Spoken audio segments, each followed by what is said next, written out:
ఓం నమః శివాయ. ఓం నమో నారాయణాయ.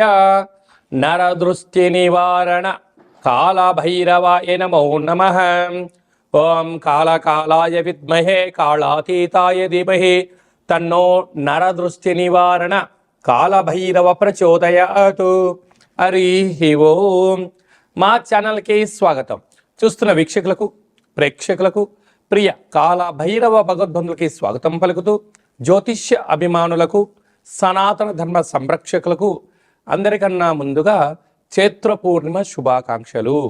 చైత్రమాసం అనగానే మనకు అందరికీ గుర్తొచ్చేది వేసవి కాలం.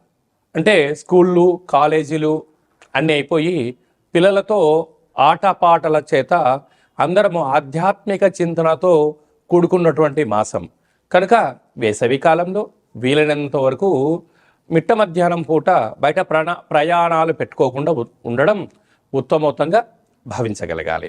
1 ఏప్రిల్ నెల 2026 నుండి 15/4/2026 వరకు పుట్టినటువంటి వారందరికీ కూడా ముందస్తుగా జన్మదిన శుభాకాంక్షలు. గతంలో వివాహం చేసుకున్న వారికి వివాహ వార్షికోత్సవ శుభాకాంక్షలు. ద్వాదశ రాశుల్లో గ్రహ గమనాలను వీక్షింపచేద్దాం. మేషరాశిలో ఏడాది తర్వాత శుక్ర భగవానుడు సంచార స్థితి, 12 సంవత్సరాల తర్వాత దేవగురు బృహస్పతి మిథునరాశిలో సంచార స్థితి, 18 సంవత్సరాల తర్వాత సింహరాశిలో కేతు సంచార స్థితి, కుంభరాశిలో కుజుడు బుధుడు మరియు రాహు సంచార స్థితి, 30 సంవత్సరాల తర్వాత మీనరాశిలో శని భగవానుడు, ఏడాది తర్వాత రవి భగవానుడితో కలిపినటువంటి శని భగవానుడు సంచార స్థితితో ద్వాదశ రాశుల్లో గ్రహ గమనాలు ఈ విధంగా ఉన్నాయి. వృశ్చిక రాశి వారికి ఎన్నడూ లేనటువంటి విధంగా ఆదాయ వ్యయాలు అద్భుతమైన రాజయోగంలో ఉన్నప్పుడు చైత్రమాస పూర్ణిమ సందర్భంగా అర్ధాష్టమ తిగ్రహ సంచార స్థితి దోషం ఉన్నప్పుడు తొలగించుకొని అఖండ రాజయోగం ఎలా పొందాలో ఈ వీడియోలో సవివరంగా సంపూర్ణంగా తెలుసుకుందాం. వృశ్చిక రాశిలో ఏ నక్షత్రాలు వస్తాయనగా విశాఖ నక్షత్రంలోని చివరి పాదం 4వ పాదము, అనురాధ నక్షత్రంలోని 4 పాదాలు, జ్యేష్ఠ నక్షత్రంలో 1 పాదం కలిపితే వృశ్చిక రాశి. రాశాధిపతి కుజ భగవానుడు వీరికి అర్ధాశ్రమంలో సంచారము చేయడం వలన ఒకవైపు కుజదోషము, అక్కడే బుద్ధి భగవానుడు ఉండడం, రాహు సంచార స్థితి ఉన్నప్పుడు సంవత్సర ప్రారంభ కాల సమయంలోనే గత 12 ఏళ్ళుగా మీరు పడనటువంటి బాధ లేదు, మీరు అనుభవించని ఈతి బాధ లేవు. ఇప్పుడే మీకు ఉపశమన కాలం ఆసనమైంది. ఈ చైత్ర పూర్ణిమ సందర్భంగా రాత్రిపూట ఒక బౌల్లో నీళ్లను నవధాన్యాలను వేసి చంద్రభగవానుని చూసి మీ మనసులో ఉండబడిన కోరికలను కూడా నెరవేరాలని చెప్పి దండం పెట్టుకొని ఆ యొక్క విజయ తిలకాన్ని మీరు దిద్దుకున్నట్లయితే, ఈ యొక్క నీటిని ప్రవహించే నీటిలో పోసినట్లయితే చేపలు జలజీవరాశులు తిని దోషాన్ని తొలగించుకొని అఖండ విజయం వృశ్చిక రాశి వారి సొంతం అవుతుందని చెప్పి గమనించాలి. సంతాన స్థానంలో ఎన్నడూ లేనటువంటి విధంగా ఏడాది తర్వాత శని భగవానుడితో రవి భగవానుడు సంచారం చేస్తున్నాడు కనుక వేసవి కాలంలో దయచేసి మీ యొక్క పిల్లలను చెరువుల్లోకి, ఊరి చివరిలోకి, క్రీడారంగ మైదానంలోకి పంపించేటప్పుడు మీ పర్యవేక్షణ చాలా అవసరం అని చెప్పి గుర్తు పెట్టుకోగలగాలి. లేకపోతే భారీ మూల్యము ప్రమాదాలు జరిగే పరిస్థితి చాలా అధికంగా ఉంటుందని చెప్పి గమనించాలి. రుణరోగ శత్రుస్థానంలో శుక్ర భగవానుడు సంచారం చేయడం వల్ల బంగారు ఆభరణాలు, షేర్లు, క్రయ విక్రయాలు అదృష్ట స్థితి మీకు రాబోతుంది కనుక కాళాష్టమి సందర్భంగా సూర్య భగవాను యొక్క దర్శనం, పక్షులకు, కాకులకు, సాధు సంతులకు అన్నదానం చేయడం వలన సంచిత కర్మ, ప్రారబ్ధ కర్మ, ఆగమిక కర్మలు తొలగిపోయి అదృష్టం, బంగారం, రాజయోగం మీ సొంతం అవుతుందని చెప్పి గమనించాలి. ఏప్రిల్ నెలలో ప్రథమార్థంలో ముఖ్యమైన పండగల గురించి క్లుప్తంగా, సవివరంగా, సంపూర్ణంగా తెలుసుకుందాం.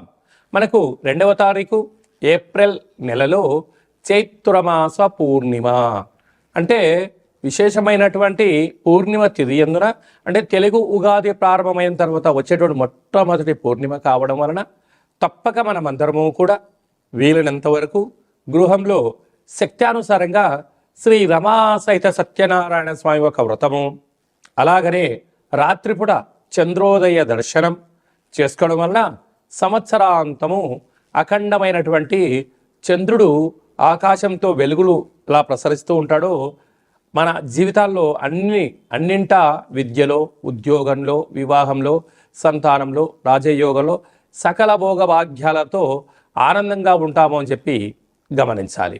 అలాగనే మనకు 6వ తారీఖున సంకటహ చతుర్థి, తెలుగు సంవత్సరాది ప్రారంభమైన తర్వాత మొట్టమొదటి సంకటహర చతుర్థి కనుక సాయం సంధ్య వరకు ఉపవాసం ఉండి విఘ్నేశ్వర స్వామివారికి గరికను, అటుకులను నైవేద్యంగా ఏర్పాటు చేసి స్వామివారికి ప్రదక్షిణ చేసి రావడం వల్ల సకల అష్ట కష్టాలన్నీ తొలగిపోయి అష్టైశ్వర్య ప్రాప్తి కలుగుతుందని చెప్పి కూడా గమనించాలి. అలాగనే మనకు 10వ తారీఖున చైత్రమాస బహుళపక్ష కాలాష్టమి, తెలుగు ఉగాది ప్రారంభం అయిన తర్వాత వచ్చేటువంటి మొట్టమొదటి కాలాష్టమి కనుక కాలాన్ని మనం జయింపచేయాలన్నా, జాతకంలో ఉండబడిన గ్రహదోషాలు తొలగించుకోవాలన్నా, జీవితంలో మనం అనుకున్న గమ్యాలు చేరాలన్నా కాలాన్ని శాసింపజేసే శక్తి కాలభైరవుడికి ఉంటుంది. కనుక ఇంట్లో కూష్మాండ దీపము, కాలభైరవ అష్టకాన్ని వినడం, స్మరణ చేయడం, ధ్యానం చేయడం, పక్షులకు ఇది వేసవికాలం కావడం వలన కాకులకు, పావురాలకు నీటిని, ఆహారాన్ని వేయడం వలన సకల దోషాలు తొలగిపోతాయి. అలాగనే చాలామందికి ఈ వేసవి కాలంలో అనేక రకాలమైనటువంటి ఇబ్బందులు ఉంటాయి. వీటిని అధిగమించగలగాలి అన్నట్లయితే తప్పక కాలాష్టమి తిథి యందున భైరవ స్వామికి స్మరణ, ధ్యానం అవసరం. అలా కుదరాలైనటువంటి వారు ఎవరైనా ఉన్నట్లయితే ఈ కింది నెంబర్ మీరు సంప్రదించినట్లయితే, మీ గోత్రనామాలు పంపించినట్లయితే మన యొక్క దేవాలయంలో నిత్య కాళభైరవ పూజా కార్యక్రమాలు, హోమ కార్యక్రమాలు జరుగుతుంటాయి. అలాగనే కాశీ క్షేత్రంలో కూడా మనము నిత్యము కాళభైరవ పూజా కార్యక్రమం నిర్వహించడం జరుగుతుంది. కనుక మీ గోత్రనామాలు పంపించగలిగినట్లయితే మీకు అక్కడ పూజ చేయించి వీడియో కాల్ ద్వారా ప్రత్యక్ష ప్రసారాన్ని చూపిస్తూ కాళభైరవుడి యొక్క ఆశీస్సులను మీకు అందజేయడం జరుగుతుందని చెప్పి గమనించాలి. కనుక మీ యొక్క వ్యక్తిగత జాతకం తెలుసుకోవాలనుకుంటున్నారా?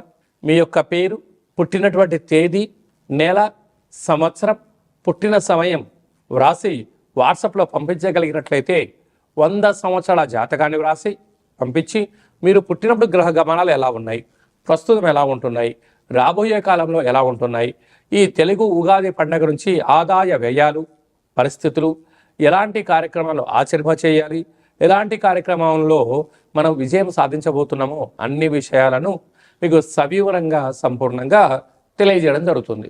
డేటా బర్త్లో లేనటువంటి వారికి పేరు యొక్క మొదటి అక్షరాన్ని అనుసరిస్తూ రాశి స్థితిగతులను తెలియచేస్తూ రమణ శాస్త్రం ద్వారా అనగా గవ్వల ద్వారా కాళభైరవ ఉపాసన చేత భూత భవిష్యత్ వర్తమానాన్ని గవ్వల జ్యోతిష్యం ద్వారా తెలియజేయడం జరుగుతుంది. అందరికీ శుభాన్ని, ఐశ్వర్యాన్ని, ఆనందాన్ని చైత్ర పూర్ణిమ నుండి ఈ తెలుగు ఉగాది సంవత్సరం అందరూ అద్భుతమైన విజయాలు సాధించాలని కోరుకుంటూ మనసారా ఆశీర్వచనం. ఓం శతమానం భవతి శతాయు పురుష సతేంద్రియ ఆయుష్యేవేంద్రియే ప్రతిష్టతి ధనం ధాన్యం బహుపుత్రలాభం శత సంవత్సరం దీర్ఘమాయు సర్వే జనా సుఖినో భవంతు లోకా సమస్తా సుఖినో భవంతు సర్వం కాళభైరవ దేవతార్పణమస్తు. హరి ఓం. ఈ వీడియో మీకు నచ్చినట్టయితే మా ఛానల్ని సబ్స్క్రైబ్ చేసుకోండి, గంట సింబల్ ప్రెస్ చేయండి, ఆల్ బటన్ కూడా తెలియచేయండి. ఈ భక్తి సమాచారాన్ని భగవద్బంధులకు, మిత్రులకు, స్నేహితులకు చేరవేయండి. హిందూ ధర్మాన్ని కాపాడండి.